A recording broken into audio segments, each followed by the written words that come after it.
speaking of accessibility, first I need to explain that myself, I'm deaf. Are there any other deaf people or blind individuals in the audience? Want to just wave to me? Oh, one, maybe? No, never mind. I work at YouTube as a software engineer. I'm actually responsible for designing and implementing YouTube captions.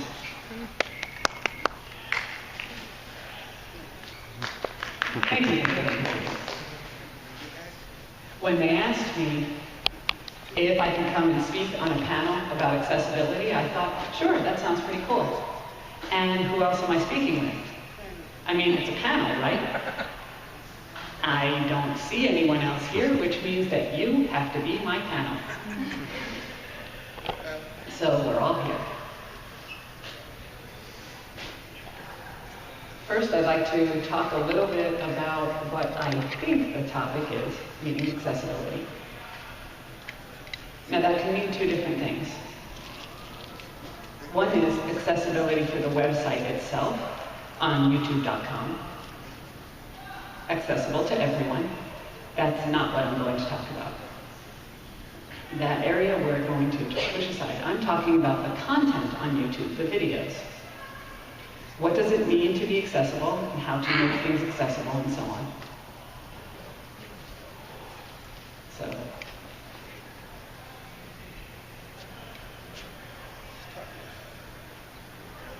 I would start with the original launch of the video that we made back in, well, a long, long time ago.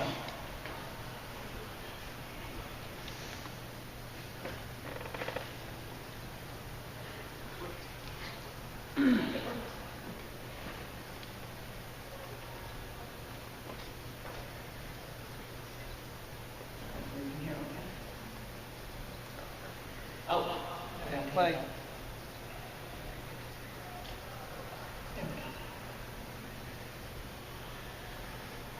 This video demonstrates closed captioning. To turn on captions, hit the icon over here.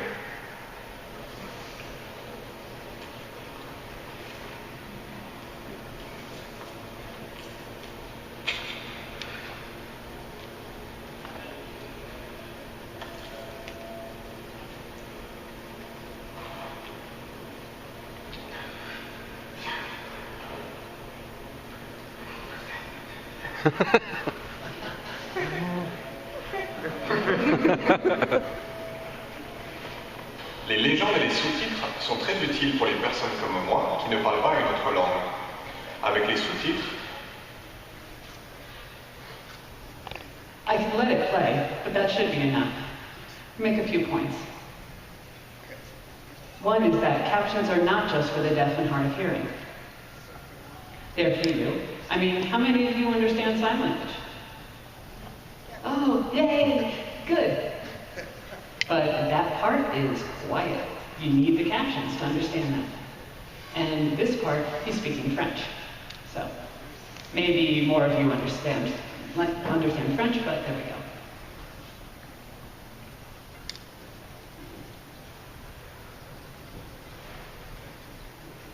I'll go back to that a little bit later.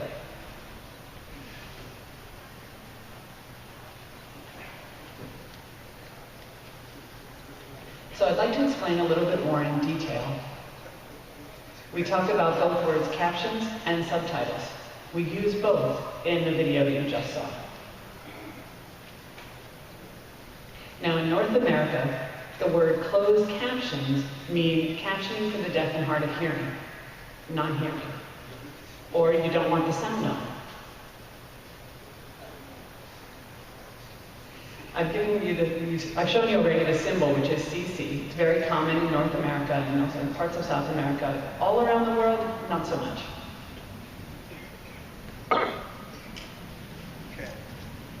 We talked about that captions will include especially things like who's talking, who's not talking, and also other sounds that are important to the story.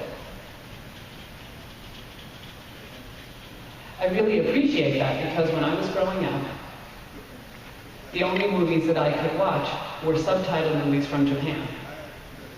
They were all very bloody movies. And I couldn't figure out who was speaking at any particular moment.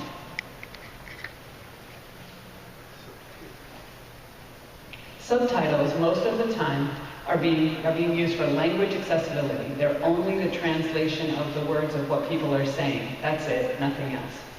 And you're supposed to figure that out, the rest of the things out for yourself.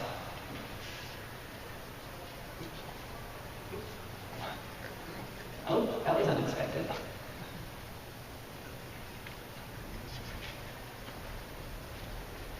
Now, in this demonstration, if you haven't already seen broadcast television, US television, I'd like to give you an example of that.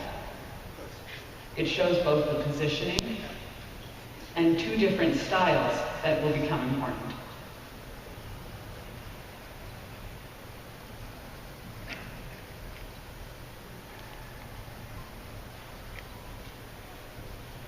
I am at the left of the screen, so captions of what I say appear at the left of the screen too. Now I am at the right of the screen, so my captions appear at the right. Now I am off screen. To indicate that I'm off screen, whatever I say is italicized. Now my name appears at the bottom of the screen. We put captions of what I say at the top so that my name is not covered by captions. Up until now, we've been using pop-on captions. When a new caption pops on, the old caption disappears. This is a paint-on caption. One caption block is painted on the screen, from left to right, one character at a time. Now the roll-up mode. This mode is normally used for live TV programs. Caption lines roll up one line at a time. Captions can appear in lowercase and also in Spanish.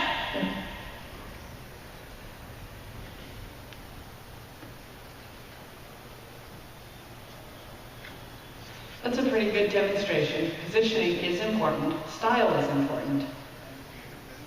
And for real-time shows, okay, let me explain.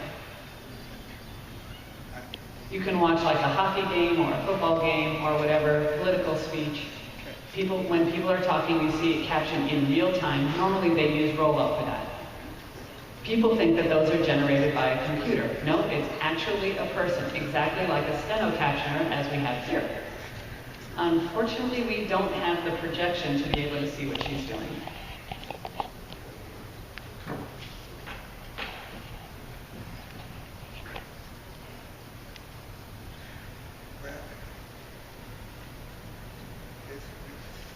This is not the slide we were looking for.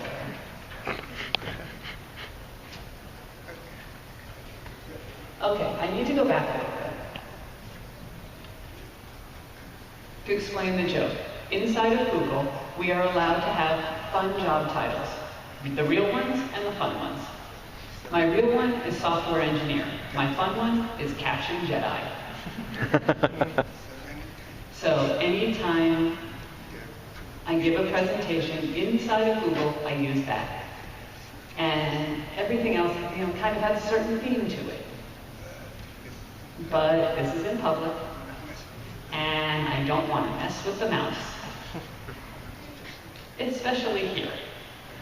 But anyway, the point of this part is to show a few things that you can do with captions if you're watching me. Now the important thing is, I can't walk over there.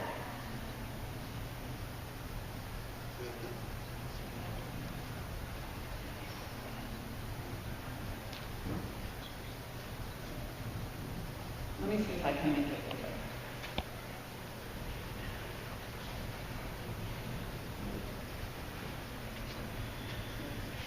Okay, what I'm trying to show here, if you click on the CC icon, you'll see captions on, captions off.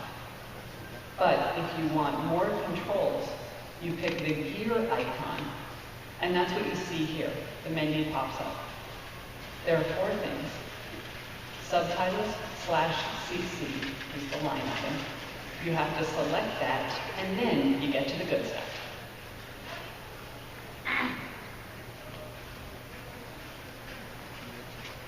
On the left-hand side of the screen is this closed caption menu. It gives you the options. You can choose between multiple tracks. Many videos have multiple tracks. Or at the top right, you see there's a very tiny word called Options.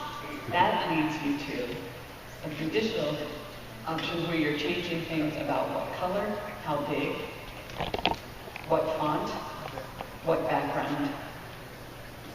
I mean, many people don't like the black background. They want it to be really clear or transparent. They prefer yellow instead of white. So you can choose those settings and then they'll stay that way. I feel that I need to apologize for the awkwardness of this user interface. In my defense, I did not design it. What I designed, what I thought was a lot better, but anyway.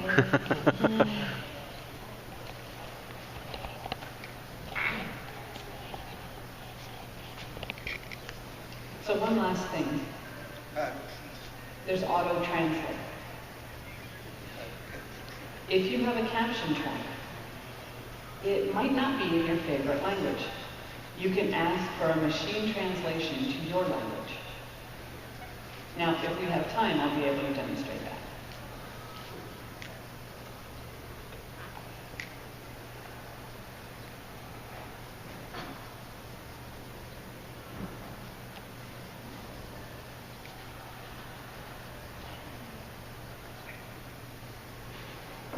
This video demonstrates closed caption. To turn on captions, hit the icon over here.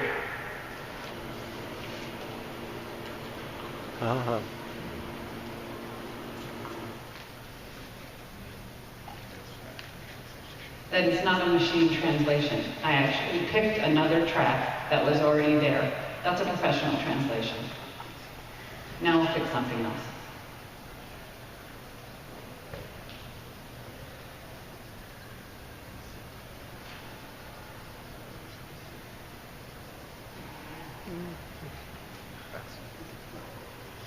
At this point, I usually ask people to pick a language that they understand. But I think there are too many right now, so I'll just pick one at random. Okay, there you go. It's changed to Belarusian. That happened in real time. It wasn't there before. What?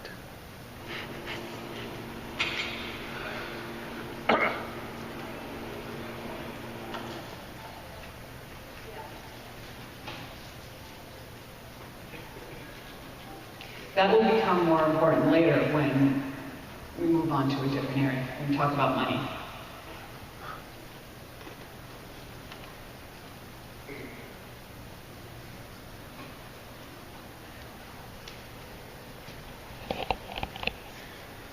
So a few things.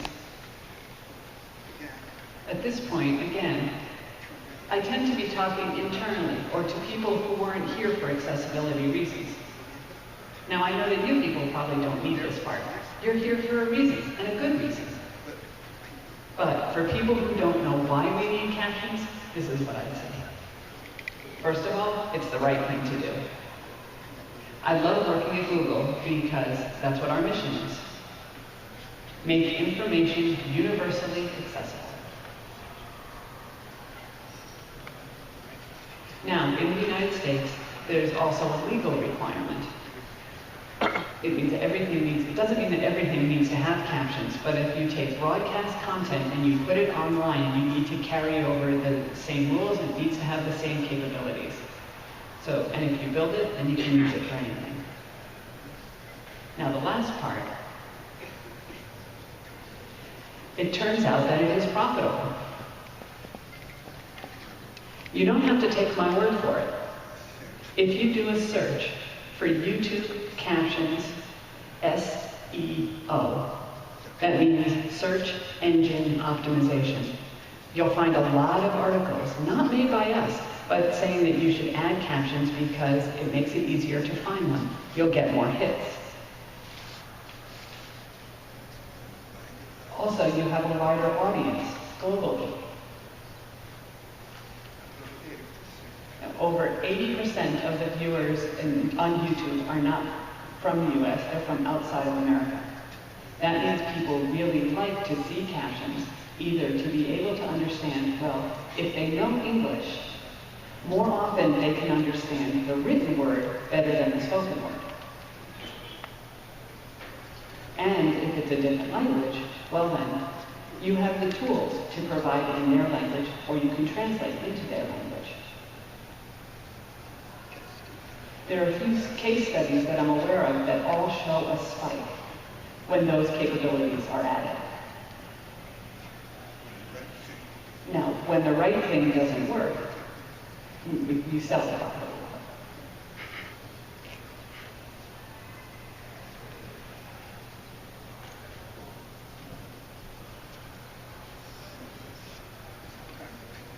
So most of the time I've convinced people that captions are the right thing to do. Okay, but how do you make them? Where do they come from? If you are mostly creators, I'm guessing you have the same question. There you go. That's right. I wish that was true, because if it was, then we'd have a lot more captions.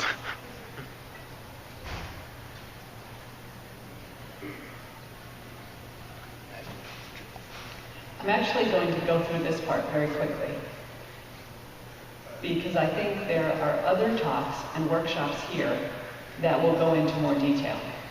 Also, for all of those things, we have a YouTube Help Center. And I go back to the search engine, YouTube Captions Help, and you can find a lot of pages and a lot of information there. But I will talk very briefly.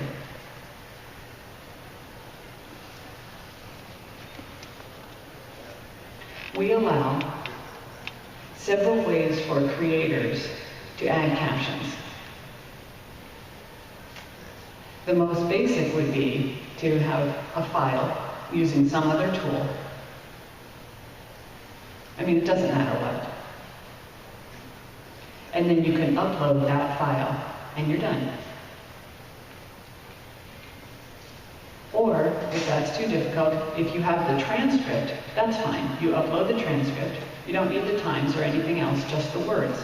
And we will do speech recognition to figure out how to line it up and group the words and have the captions.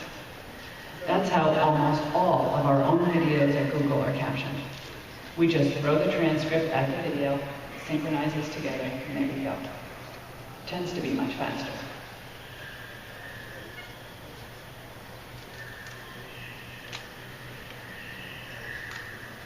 You can also go into the YouTube editor and create the captions yourself, typing them in, using the timestamps. You need to figure out how to get the right timing, and of course we'll go into detail about that.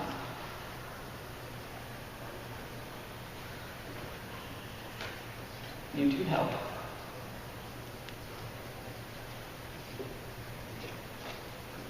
This is a new, pretty cool thing. We didn't have this a few years ago. If you are a creator, you can say, yes, I would like my videos to accept volunteer contributions. If you are someone watching your favorite video and you want to add captions for them, and the creator has allowed that, you can do it.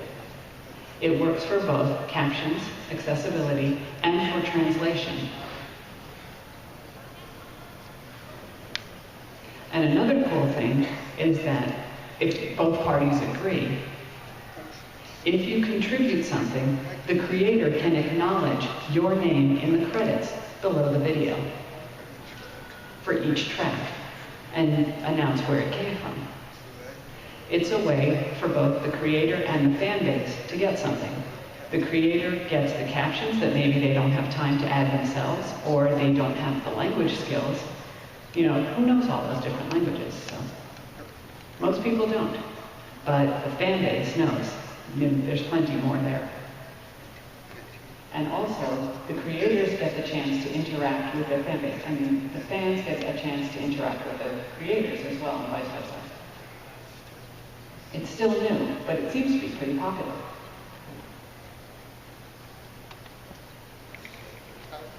There's more slides here about how to do that.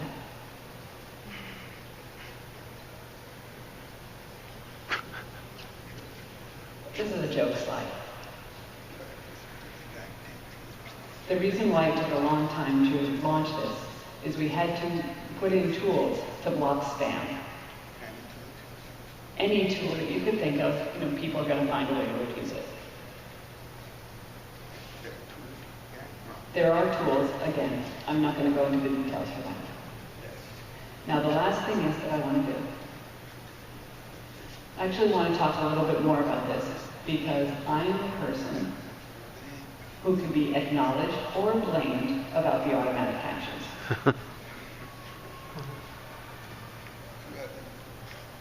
The problem that we're trying to solve here, hold on one moment.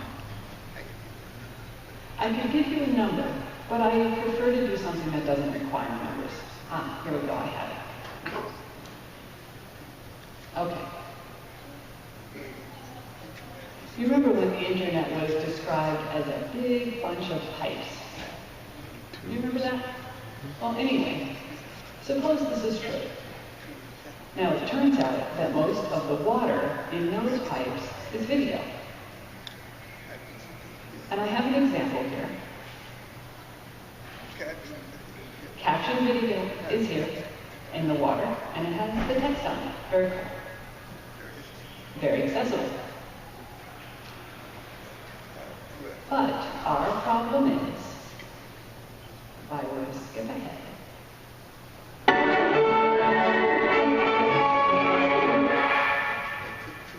that's the picture at YouTube. Okay, every minute we stand here, people have uploaded 400 hours of video.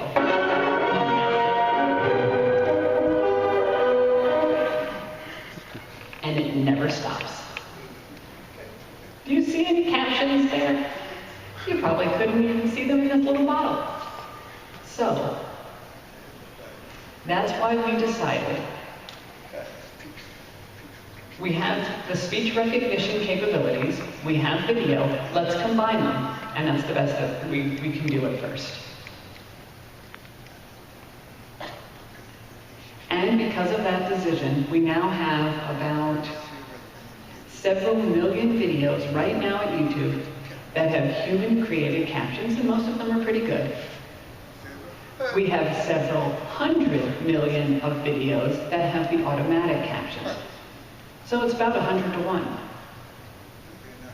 If we didn't do that, the 100 million would be tough.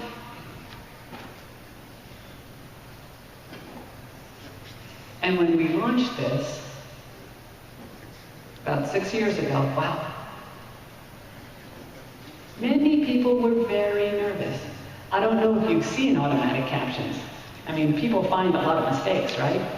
I mean, and some of them are, they're so-so, there's noise, there's music, there's accents. Or maybe it's just a cat video going meow. So people were worried. They didn't want YouTube to look bad. And I kept pushing. I don't care. Yeah, some of them won't work, but some of them will work. And it's better than nothing. If the creators don't add captions, then what are we supposed to do? So fortunately, we have a different company. If it were a different company, I didn't think this would happen. But Larry Page decided, yes, he was going to go ahead and launch this. And we did it, and I'm very happy about that. And every year since, we continue to improve the speech recognition. I'd like to show you an example.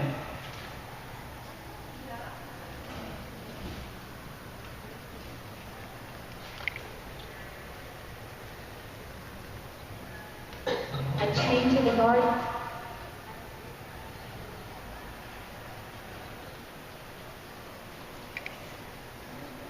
I hope it didn't die on me. For the Golden State, Californians will select a new senator for the first.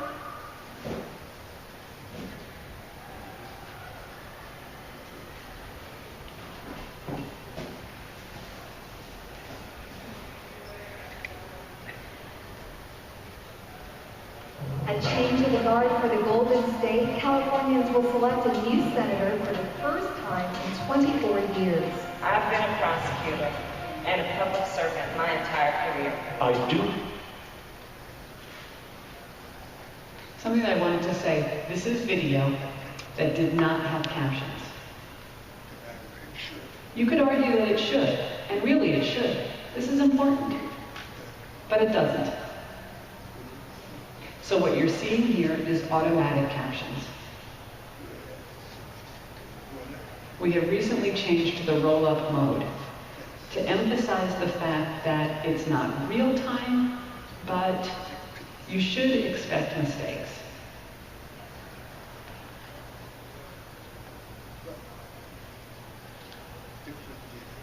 There's different levels of gray. If it's bright, it means there's high confidence on that word. If it's more gray, then there's less confidence. Does that help? I don't know yet. We're still trying it out.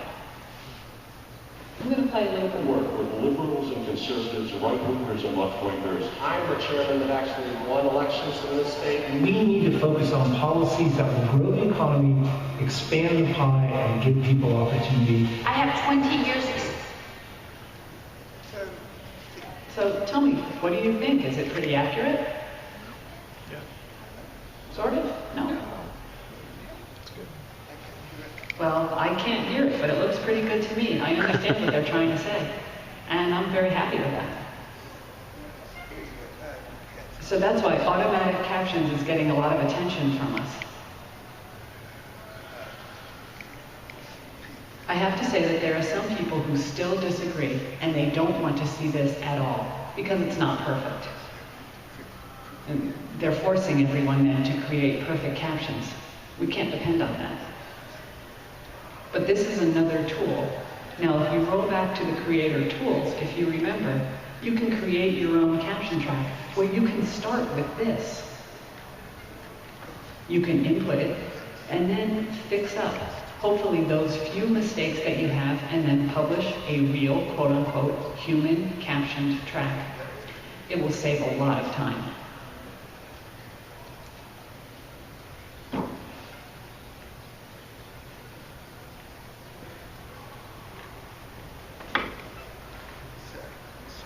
I'm sorry, I missed one point.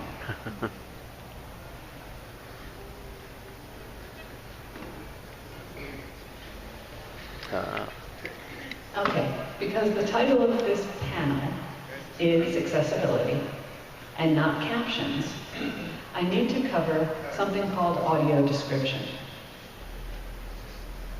This is something that might help out as a priority is accessibility for the blind, but also it's pretty cool for people who don't want to watch, they just want to listen. You can think about it as radio for video. I can show you an example.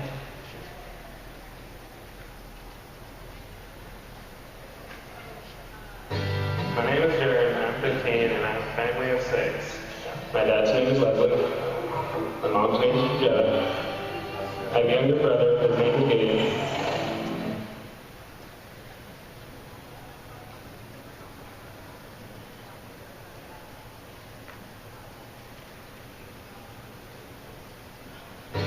My name is Jared, and I'm 15, and I have a family of 6. My dad's name is Leslie. My mom's name is Jetta. I have a younger brother, his name is Gabe.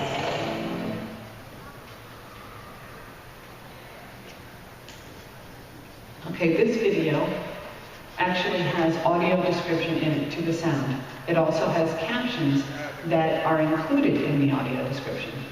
So this way I can see what they're saying. Normally you have one or the other. My little sister name's Karina. My youngest brother is Elijah. And this is my deaf family. The whole family signs. Now at the Furl family home, Friday morning. Being a hearing kid in a deaf family feels normal to me, but I have nothing really to compare it to. Words over home. Are you hearing that? That extra words, that extra voice? That's a simple example of the audio description. Actually, it takes a lot of skill to do it well, because you have to find the right time in between what other things are happening in the video.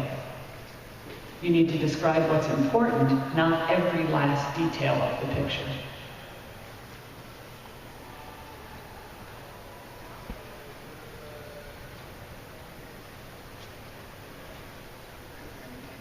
So because I'm an engineer, okay, thank you. Because I'm an engineer, I like to focus on the technical parts. So I'll quickly describe how audio description works. On broadcast TV, you have secondary audio programs. Most of the times you can switch over to that. Sometimes it's difficult to find. The FCC actually are requiring more channels to provide audio description for their shows. Now on the web, there's a simple way. It's what you just saw. You make a copy of the video and you replace it with the audio track, the audio description track that then includes the descriptions. The better way to do it would be if you only need to upload one video, and while you're watching, you get to pick from the different audio tracks, some with the descriptions and some not. Same way as you would choose a caption track. The first thing you can do on YouTube right now. The second thing, to set up a multiple audio track, is only available for very important partners. People who make, well, I won't go into detail about that. Hopefully, it will become available to all creators at some point. But, in the meantime, there's a better solution. You can use text-to-speech, meaning you write whatever you want to say, and then the computer generates a voice for that. There are several benefits. One is that you have all of the same tools that you have for captioning. Easy to create, easy to write, easy to upload, modify ever so slightly, you can do a translation. The other interesting thing is that if you have that capability, you don't have to worry so much about where to put the descriptions, because the player knows where you are in the description. And if you haven't yet finished voicing it, it will pause the video. You always have enough time to describe as much as you want or as little as you want. We actually demonstrated that a few years ago, but again, it's not in production. And finally, perhaps the most important reason, it's the only technique that I'm aware of that makes things available for deaf-blind. They use braille readers, an electronic keyboard, an electronic display. They can read the captions, but if they don't include the description for what's in the picture, they miss out on that. So again, we don't have this yet, but it's something that I want to work on in the future.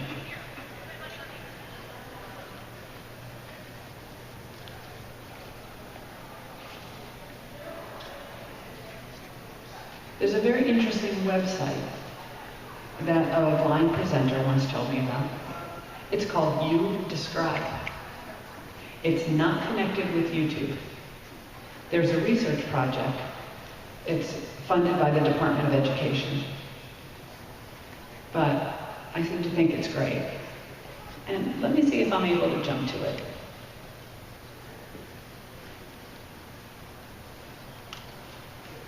There we go.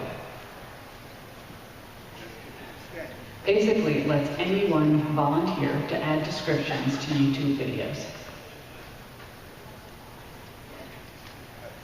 If you're interested to see how that works out, if it's successful, well, there you go.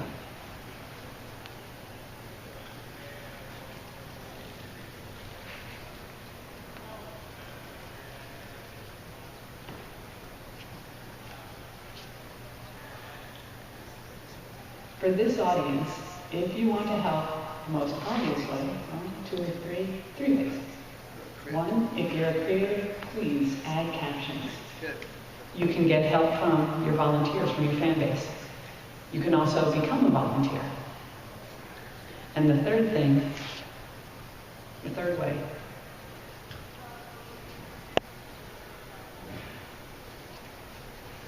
it's an interesting truth that inside YouTube and inside Google, I am an engineer. I have strong opinions. I share the same frustrations as users, but my opinions don't count for very much. What really counts is your opinions. The more people who send feedback, the better the place becomes. It's much easier to prioritize certain things over others. So please use it. If you find a problem or if there's something you don't like, please use the feedback and send us information. It really is helpful. I think I have about 20 minutes left, so not as much as I wanted, but please, time for the panel to get busy. I have used the auto-generated captions as a starting point for my own captions. When I correct them and then publish the corrected version, do my corrections go into the caption learning process? Okay, that's a good question. Let me repeat it. This individual uses the auto-created captions as a starting point to make a caption track. And then he's wondering if after he makes a correction and publishes it, is that information fed back to the learning process? Well, yes. Not the way that you think. We don't focus on the corrections themselves. We look at any type of track that a human has generated, and we make assumptions, and most of them are probably correct. It doesn't matter where it came from. It came from a file, a transcript, or your corrections. We use them all for training. And that's another interesting thing. Sometimes people ask, oh, my Android phone understands my voice. YouTube, not so much. Do you use the same technology? And the answer is not really. They're a completely different training model. On the phone, it's used for very, very basic questions, short things. On YouTube, it has to deal with everything in the world. People talking nonstop for an hour, continuously. People talking with an accent. Sometimes you have two different people at the same time. Maybe different languages. Very different. So we're trying to train with what we actually see on YouTube. And it's a very slow process. Of course, I mentioned that we are making improvements. I almost forgot to say this. A few weeks ago, we launched a new training model that cut down the error rate by half.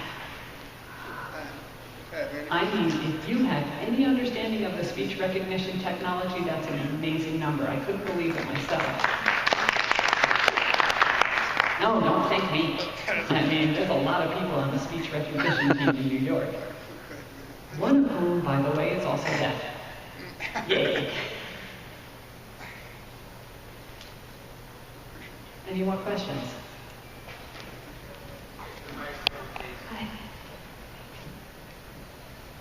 Thank you for doing this work. I really appreciate making YouTube accessible. I'm starting up an educational channel, and so I need to be in compliance with my university to make things accessible. But that's great. Also, I wanted to make this accessible for just anyone. My question is when I auto-upload the captions, do they automatically end up on the bottom of the video? The reason I ask is that I'll be adding certain terminology that may show up on a test on the screen for emphasis. Okay. And I want to make sure it's not covered up.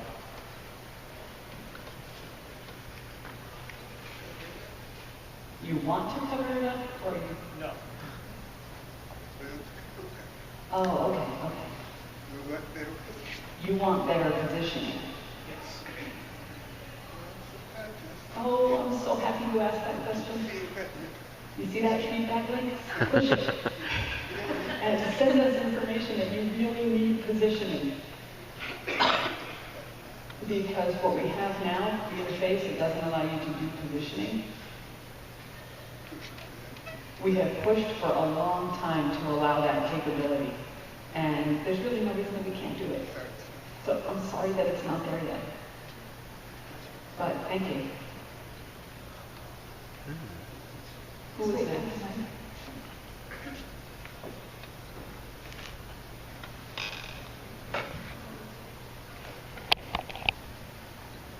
Hey there.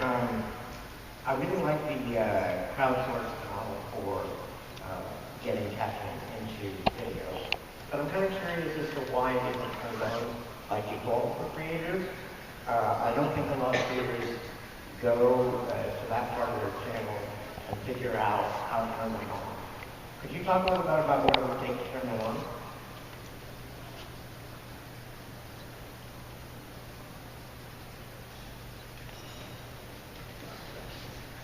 Okay, let me see if I have the appropriate slide for that. No, I know how to do it. I'm asking. I couldn't hear you. Well, let me move back very close to you. I know how to do it. I'm asking why YouTube doesn't have it as a default for creators.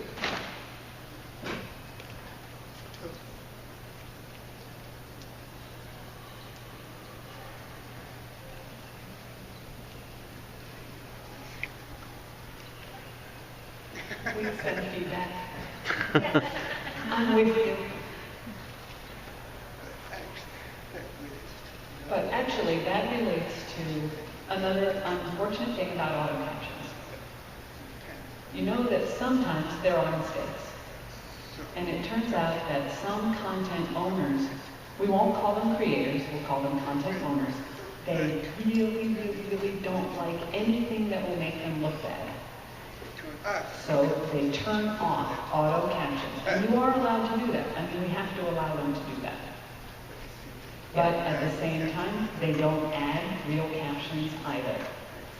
So that's really frustrating for me because many times I go to a video, it looks cool, it looks interesting, and if they have the auto captions, that's fine, I'll use those. But if they turn them off, it's frustrating. Yeah, I understand the concern about... The more feedback we get, the more chances that we have. Does that help? Not really. So I understand the concern about the content being accurate. But given that the content creator still has to approve crowdsourced captions, it seems like turning them on is not a big risk because the content owner can decide to approve them or not. Right?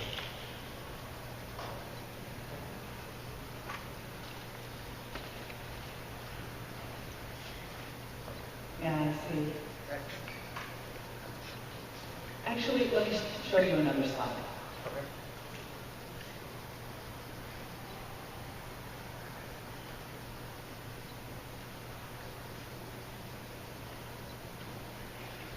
This one. A good place to discuss those things. There are a few creators here. Ricky Pointer. She also has a workshop, I think it's happening tomorrow, for creators to help them to add captions to their stuff.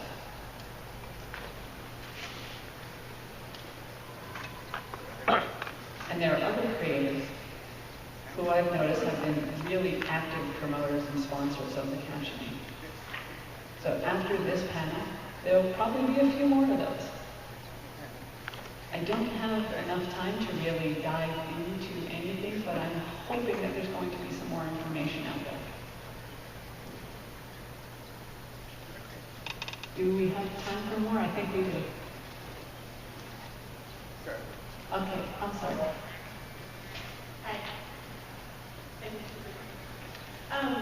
I want to know, I've been trying to use the closed captioning tool, the one where you can type at the same time as the video is playing.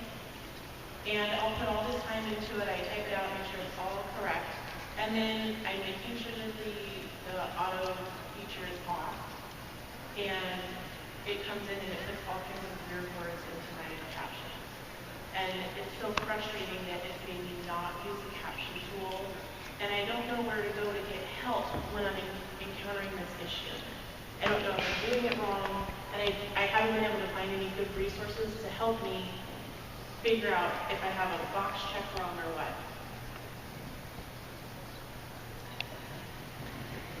Okay, that's a great question. I'm happy to hear about that. I'm going to do something that I almost never do. I'm going to give you my email address.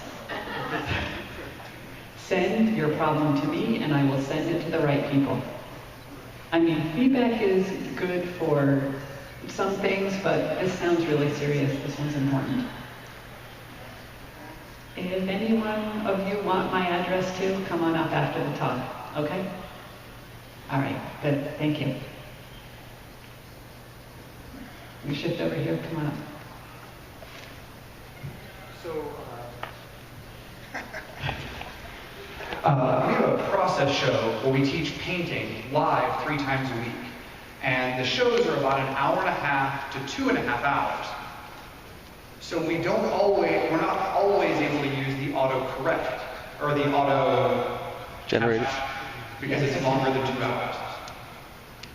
The first question is, will they extend that time so that we can auto-caption longer than 2-hour videos? And 2, what can we do to live caption our feeds for the community that's trying to join us live? Okay, great questions. First, extending the length of the video. Like I said, I share your frustration. I've been pushing them to remove that limitation. I'm hoping that with the new recent model that we have, we won't need the limitation anymore. That's something I am actively pursuing. Again, send feedback. Now the second question, doing live streaming on YouTube? Okay, yes, there is a way to add captions. I don't know if that is common knowledge, but yes, we do support that. What it requires is that you have to hire a live set of captions. And you need to know how to hook up to YouTube, the YouTube live interface. We've used that a lot. It's not very sophisticated, but for simple baseline captions, it will work. Again, come up, give me my address, we'll be in touch, and I'll let you know how to do it. Okay? Great. We got 10 minutes? Okay, cool. Yeah. So, is there a way to extract the captions through the API, YouTube API, SSA? Let's try that.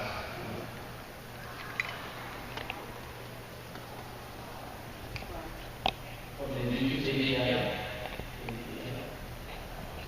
And I have understood that creators have to accept individually that someone can pull the captions to data.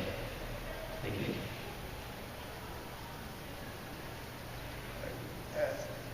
Are you asking if you can extract your own for your own videos or for someone else's?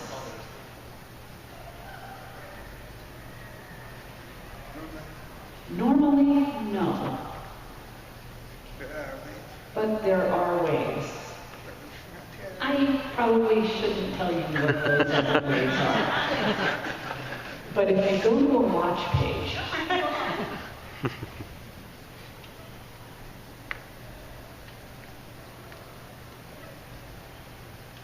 it's transcript. So there on the watch page, I'm not sure if you can see that. There's a very cleverly hidden feature under the 3 dots. If you click on that, one of the things in the menu that it shows you is transcript.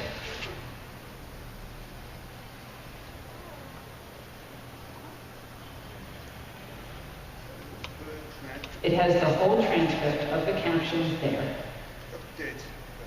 It updates while it's playing back.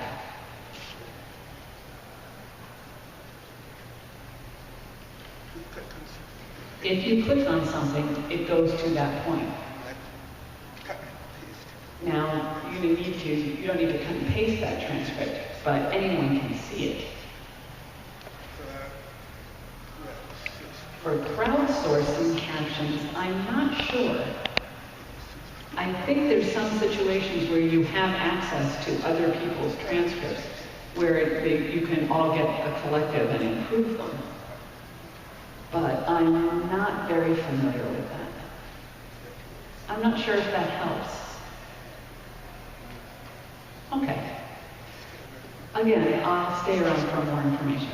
Oh, okay, moving away from someone else. Oops, I'm sorry. I'm not the person who controls the microphone. I have a couple of questions. The first is, where can I get a t-shirt like that?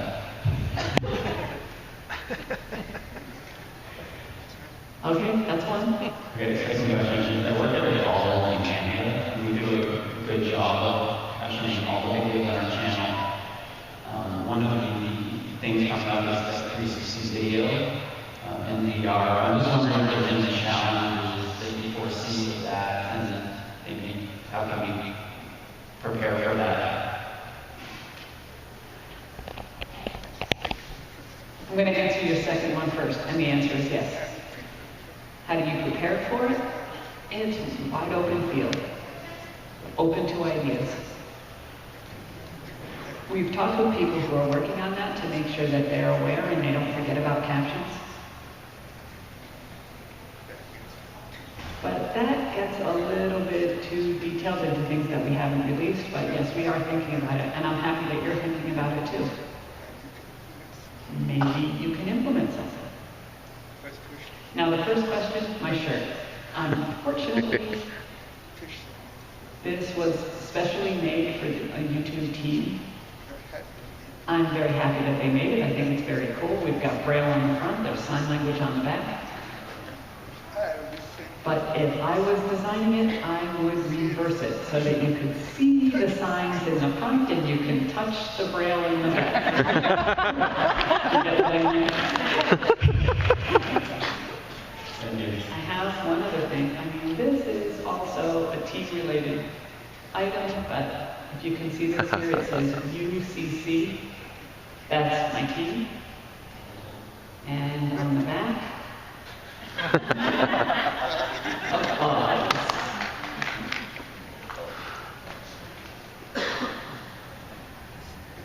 Was there someone else?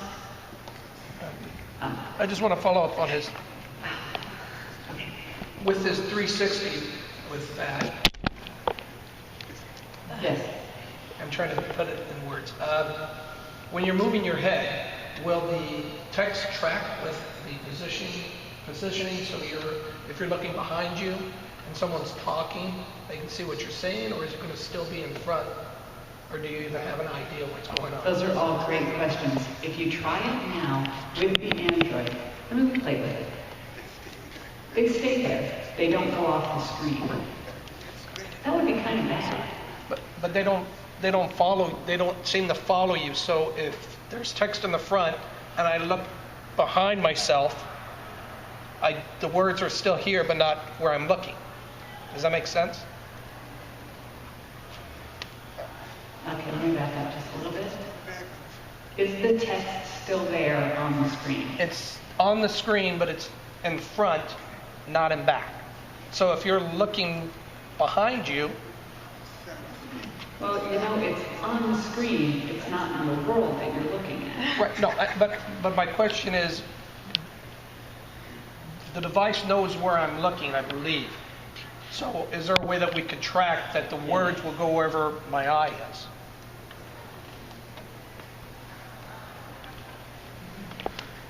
It depends. Sometimes you want that, other times maybe it's not a good idea. I mean, I'm deaf. If I look away and something disappears, you need to be clever about maybe you move them somewhere else, but they're still there. I mean, you remember in the example of the broadcast captions, when the woman was off the screen, the text was italicized. It shows, that's the way it shows that she's off the screen. There needs to be something that demonstrates where the sound is coming from. As far as I know, they haven't yet solved that problem. But should be coming.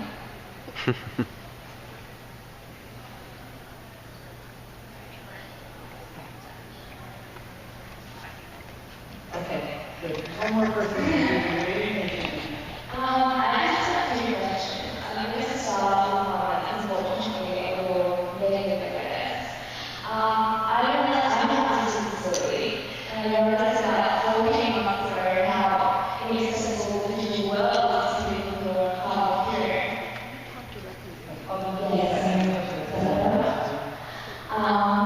So I said to my friend here, oh my gosh, we can do more with our periods. And unfortunately, the response that I got was that the audio captions were so funny, they didn't know what to change.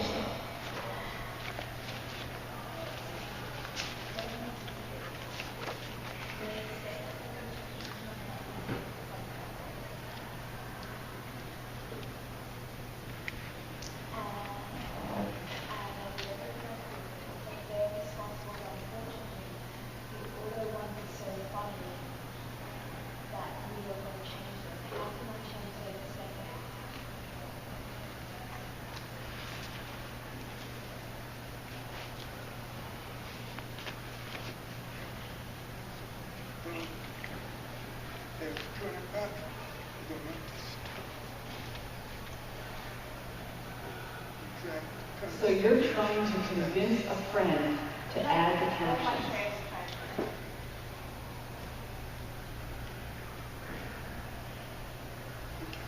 Okay.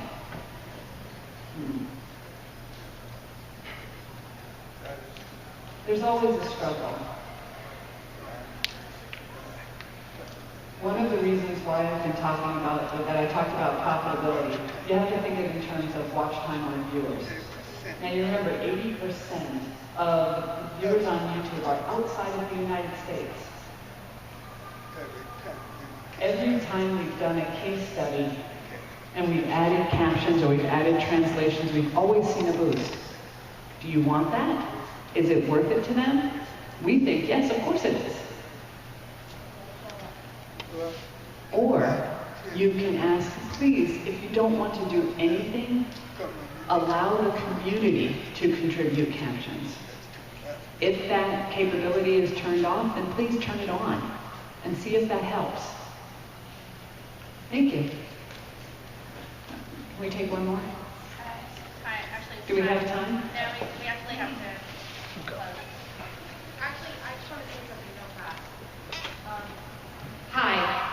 I came in this room for a panel that was happening after yours, and I wasn't expecting for my eyes to be open from what you were saying and how interesting and important this aspect of YouTube is. And it really interests me, and I had no idea that I was walking into something like this, so thank you. You're welcome. You can learn more at YouTube Captions Help. You search for that, or also go to some of the other workshops that are happening here.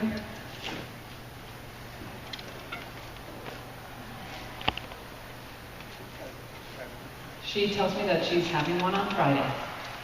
Is that okay? Great. Thank you both. You were a great panel. Thanks for helping me out.